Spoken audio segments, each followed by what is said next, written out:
अभी अभी जारी हुआ देश की 543 लोकसभा सीटों का ओपिनियन पोल। लोकसभा में इस बार कौन मारेगा बाजी? जी हां दोस्तों, लोकसभा का सबसे बड़ा ओपिनियन पोल हो चुका है जारी। देश में किसकी बनेगी सरकार? जी हां दोस्तों, देश में कई बड़े मुद्दे, अरविंद केजरीवाल की गिरफ्तारी हो, मुख्तार अंसारी की मृत्यु हो, और कहीं ना कहीं अब दोस्तों ईडी को लगातार विपक्ष घेरता हुआ। तो ऐसे में दोस्तों अब सवाल उठ रहे हैं कि अब देश में किसकी सरकार बनेगी। लगातार राहुल गांधी, मोदी और केंद्र सरकार पर लगातार हमलावर है, तो वहीं अखिलेश, मायावती ने भी खोल दिया मोर्चा। मायावती, जी हां दोस्तों, भले अकेले चुनाव लड़ियो, लेकिन सीधा टारगेट उनका है प्रधानमंत्री मोदी और केंद्र में बैठी बीजेपी सरकार। जी हां दोस्तों, बीजेपी की सरकार इस बार लगातार सुर्खियों में है, और कहीं ना कहीं 10 साल के कार्यकाल के बाद क्या बीजेपी एक बार फिर सरकार बनाने में होगी कामयाबी? फिर 10 साल के बाद कांग्रेस पार्टी का सत्ता से सूखा होगा खत्म और सत्ता में होगी वापसी। तो दोस्तों कौन कितनी सीटें? दिल्ली की 7 सीटों में से 6 पर बीजेपी, जबकि 1 पर कांग्रेस पार्टी यहां पर जीत हासिल करती हुई दिखाई दे रही है। हरियाणा की बात करें साथियों, हरियाणा में 10 लोकसभा की सीटें आती हैं। 10 लोकसभा सीटों में से बीजेपी 6 पर, जबकि कांग्रेस पार्टी यहां पर 4 सीटें जीतती हुई दिखाई दे रही है। हरियाणा में हो गया बड़ा बदलाव। जी हां दोस्तों, बीजेपी और कांग्रेस के बीच जबरदस्त टक्कर है। हरियाणा में पूरी तरह से बदला खेल दोस्तों। इस बार हरियाणा में कहीं ना कहीं सियासी घमासान के बीच भारतीय जनता पार्टी यहां पर बड़ी जीत हासिल करती हुई दिखाई दे रही है, और ऐसे में सियासी घमासान में ये काफी महत्वपूर्ण होता हुआ चला है।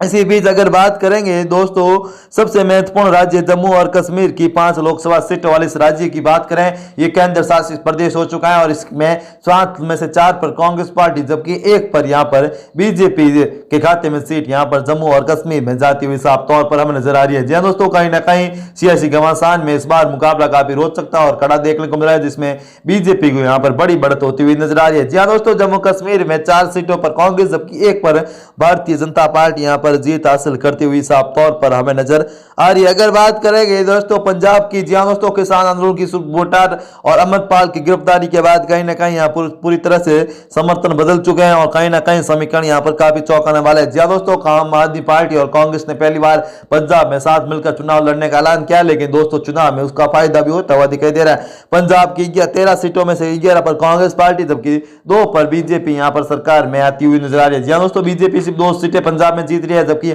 आम आदमी पार्टी यहां पर 11 सीटों पर बढ़त बनाए हुए नजर आ रही है, और चुनावी मैदान में उनको यहां पर बड़ी सफलता मिलती हुई नजर आ रही है। अगर नॉर्थ ईस्ट राज्यों की बात करें तो सबसे पहले हमारे सामने मेघालय आता है। मेघालय की 2 लोकसभा सीटों की बात करें तो इन 2 लोकसभा सीटों पर भारतीय जनता पार्टी का कब्जा होता हुआ साफ तौर पर नजर आ रहा है। अगर बात करेंगे मणिपुर, तो मणिपुर में भी दोस्तों 2 लोकसभा की सीटें आती है, जहां से राहुल गांधी ने अपनी चुनावी यात्रा शुरू की थी। जी हां दोस्तों, भारत जोड़ो न्याय यात्रा यहां से शुरुआत की, तो 1 पर कांग्रेस, जबकि 1 पर बीजेपी जीतती हुई नजर आ रही है। अगर बात करेंगे सिक्किम की, तो सिक्किम में 1 लोकसभा की सीट आती है। सिक्किम की 1 लोकसभा सीट पर भारतीय जनता पार्टी का प्रभाव देखने को मिल रहा है, और यहां पर बीजेपी 1 लोकसभा सीट पर बढ़त बनाई हुई साफ तौर पर हमें नजर भी आ रही है। अगर बात करेंगे लक्षद्वीप की, तो लक्षद्वीप में जहां प्रधानमंत्री मोदी ने एक दौरा किया, उसी के बाद लक्षद्वीप की हर तरफ चर्चा होने लगी, खासकर पड़ोसी देश मालदीव को यहां पर बड़ा झटका लगा था। तो ऐसे में दोस्तों यहां पर भारतीय जनता पार्टी लक्षद्वीप में 1 सीट पर बढ़त बनाई हुई नजर आई, और यहां पर 1 लोकसभा सीट पर भारतीय जनता पार्टी जीतती हुई हमें साफ तौर पर यहां पर नजर भी आ रही है। अगर बात करेंगे दोस्तों पुडुचेरी की, तो पुडुचेरी में 1 लोकसभा की सीट आती है। इस 1 लोकसभा सीट पर बीजेपी का दबदबा देखने को मिला। पुडुचेरी की 1 लोकसभा सीट पर भारतीय जनता पार्टी यहां पर अच्छा प्रभाव जमाती हुई साफ तौर पर हमें नजर भी आ रही है। अगर दादर और नागर हवेली की बात करें तो यहाँ भी 1 लोकसभा की सीट आती है। दादर और नागर हवेली की इस 1 लोकसभा सीट पर भारतीय जनता पार्टी का अच्छा प्रभाव देखने को मिल रहा है, और यहाँ पर सियासी घमासान में काफी महत्वपूर्ण बदलाव होते हुए नजर आ रहे हैं, और दादर और नागर हवेली पर बीजेपी की यहाँ पर बड़ी जीत हासिल करती हुई हमें नजर भी आ रही है। जी हाँ दोस्तों, यहाँ पर काफी महत्वपूर्ण सियासी बदलाव हमें देखने को मिल रहे हैं, और कहीं ना कहीं चुनावी बागडोर में बीजेपी को यहाँ पर जबरदस्त सफलता मिलती हुई हमें नजर आ रही है। तो दोस्तों वीडियो लाइक जरूर कर दीजिए, और अभी तक चैनल को सब्सक्राइब किया तो नीचे रेड कलर के बटन दबाकर चैनल को सब्सक्राइब जरूर कर दीजिए। दमन और दीव की बात करें तो यहाँ भी 1 लोकसभा की सीट आती है। इस 1 लोकसभा सीट पर भारतीय जनता पार्टी का प्रभाव देखने को मिल रहा है, और यहाँ पर बीजेपी बड़ी जीत हासिल करती हुई नजर आ रही है। हिमाचल प्रदेश की बात करें तो दोस्तों हिमाचल प्रदेश में 4 लोकसभा की सीटें आती हैं। इन 4 लोकसभा सीटों पर भारतीय जनता पार्टी यहां पर जीत हासिल करती हुई नजर आ रही है। जी हां दोस्तों, हिमाचल प्रदेश कांग्रेस में सब कुछ ठीक नहीं चल रहा है। पिछले दिनों सुक्खू को लेकर काफी मुख्यमंत्री सुखबीर सिंह सुक्खू को लेकर लगातार चर्चा थी कि मुख्यमंत्री बदल सकता है कांग्रेस वाला कमान,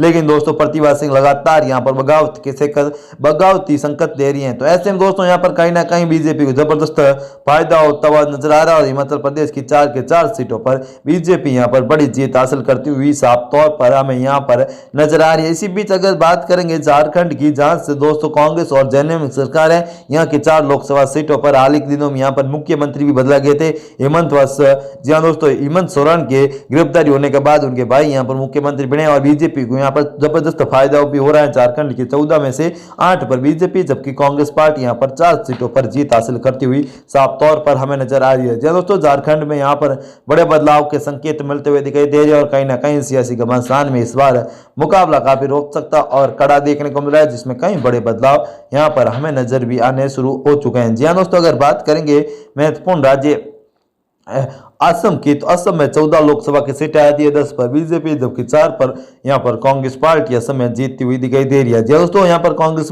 असम में जबरदस्त प्रदर्शन करती हुई दिखाई दे रही है। जबकि बात करेंगे तेलंगाना में, जहां में कांग्रेस पार्टी हाल ही में अपनी पहली बार सरकार बनाई, वहां की 17 लोकसभा सीटों में से 11 पर कांग्रेस पार्टी, जबकि 6 पर बीजेपी यहां पर जीत हासिल करती हुई हमें नजर आ रही है। जी दोस्तों, यहां पर काफी महत्वपूर्ण बदलाव होते हुए नजर आ रहे हैं। अगर बात करेंगे उड़ीसा की, तो उड़ीसा में 21 लोकसभा की सीटें आती है, 14 पर बीजेपी, जबकि 7 पर यहां पर कांग्रेस पार्टी जीत हासिल करती हुई नजर आ रही है और यहां पर काफी बड़े बदलाव होते हुए नजर आ रहे हैं। कर्नाटक की 28 लोकसभा सीटों की बात करें, 26 पर बीजेपी, जबकि 2 पर यहां पर कांग्रेस पार्टी जीतती हुई दिखाई हमें दे रही है। कर्नाटक में यहां पर बीजेपी के ऐतिहासिक जीत का रण देखने को मिल रहा है और भारतीय जनता पार्टी यहां पर काफी मजबूती के साथ चुनावी मैदान में और बीजेपी यहां पर बड़ी सफलता हासिल करते हुए कर्नाटक में हमें नजर भी आ रही है। जी हां दोस्तों, अभी तक आपने हमारे चैनल को सब्सक्राइब नहीं किया तो नीचे रेड कलर के बटन दबाकर चैनल को सब्सक्राइब जरूर कर दीजिए, ताकि आपके सामने हम ऐसे ही ओपिनियन पोल लेते रहे। जी हां दोस्तों, ये काफी महत्वपूर्ण ओपिनियन पोल है, जिसमें कई बड़े बदलाव इस बार होते हुए नजर भी आ रहे हैं। अगर बात करें तमिलनाडु की, तो तमिलनाडु में यहां पर काफी ऐतिहासिक बदलाव देखने को मिल रहा है। तमिलनाडु की 39 लोकसभा सीटों पर भारतीय जनता पार्टी को यहां पर जबरदस्त सफलता मिल रही है। तमिलनाडु में 39 लोकसभा सीटों पर बीजेपी कांग्रेस पार्टी जीत रही है, जबकि बिहार में यहां पर 40 लोकसभा की सीटें आती है, 35 पर भारतीय जनता पार्टी और उनकी गठबंधन सरकार जीतती हुई नजर आ रही है, जबकि 5 सीटों पर कांग्रेस पार्टी यहां पर बाजी मारते हुए नजर आ रहे हैं। महाराष्ट्र में सियासी समीकरण में काफी महत्वपूर्ण बदलाव देखने को मिल रहा है। महाराष्ट्र में यहां पर 48 लोकसभा सीटों में से 35 पर बीजेपी, जबकि यहां पर 7 दोस्तों 13 पर कांग्रेस पार्टी और उद्धव ठाकरे और शरद पवार मिलकर यहां पर जीत सकते हैं। लेकिन दोस्तों कहीं ना कहीं यहां पर बीजेपी को महाराष्ट्र में एक बड़ी सफलता मिलती हुई दिखाई दे रही है। तो कहीं ना कहीं एकनाथ शिंदे और अजित पवार के साथ आने से प्रधानमंत्री मोदी की पार्टी बीजेपी यहां पर काफी मजबूत हुई है महाराष्ट्र में, और कहीं ना कहीं यहां पर सियासी घमासान में काफी बड़ी सफलता बीजेपी को यहां पर हमें मिलती हुई साफ तौर पर देखने को मिल रहे हैं। तो कहीं ना कहीं दोस्तों यहां पर काफी बड़ी सफलता की और बीजेपी जाती हुई साफ तौर पर नजर आ रही है और कहीं ना कहीं यही महत्वपूर्ण है।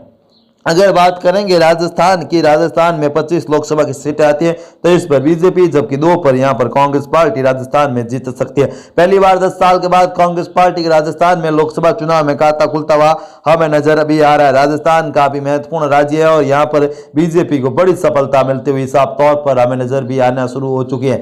इसी बीच अगर बात करेंगे उत्तर प्रदेश की, तो उत्तर प्रदेश में 80 लोकसभा की सीटें आती है।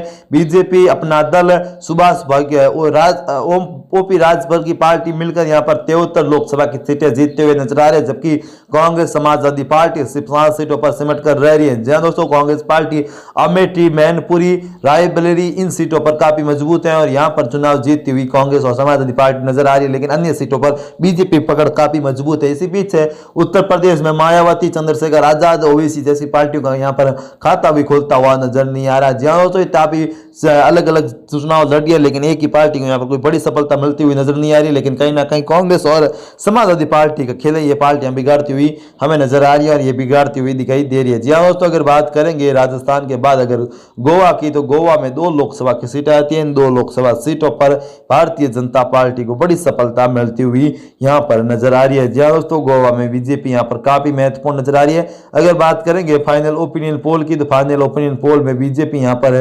385 सीटों के साथ एक बार फिर देश में सरकार बनाती हुई नजर आ रही है, जबकि कांग्रेस और इंडिया गठबंधन सिर्फ 158 सीटों पर ही सिमट कर रह रहा है। जी हाँ दोस्तों, कहीं ना कहीं यहाँ पर देश में एक बार फिर भारतीय जनता पार्टी और मोदी की सरकार बनती हुई नजर आ रही है। तो दोस्तों, मोदी की अगर तीसरी बार देश में सरकार बनती है तो प्रधानमंत्री मोदी से आपकी 3 प्रमुख क्या मांग होगी, आप हमें कमेंट के माध्यम से जरूर बता सकते हैं। दोस्तों, प्रधानमंत्री मोदी एक बार फिर यहाँ पर जीत हासिल करते हुए दिखाई दे रहे हैं। तो दोस्तों, ये वीडियो आपको कैसा लगा कमेंट करके जरूर बताएं। फिर मिलेंगे नए प्रेस वीडियो के साथ, ओपिनियन पोल को लेकर आपके सामने हम और एक अपडेट लेकर आएंगे। तो दोस्तों, ये वीडियो कैसा लगा कमेंट करके जरूर बताएं। फिर मिलेंगे एक नए फ्रेश वीडियो के साथ। जय हिंद, वंदे मातरम।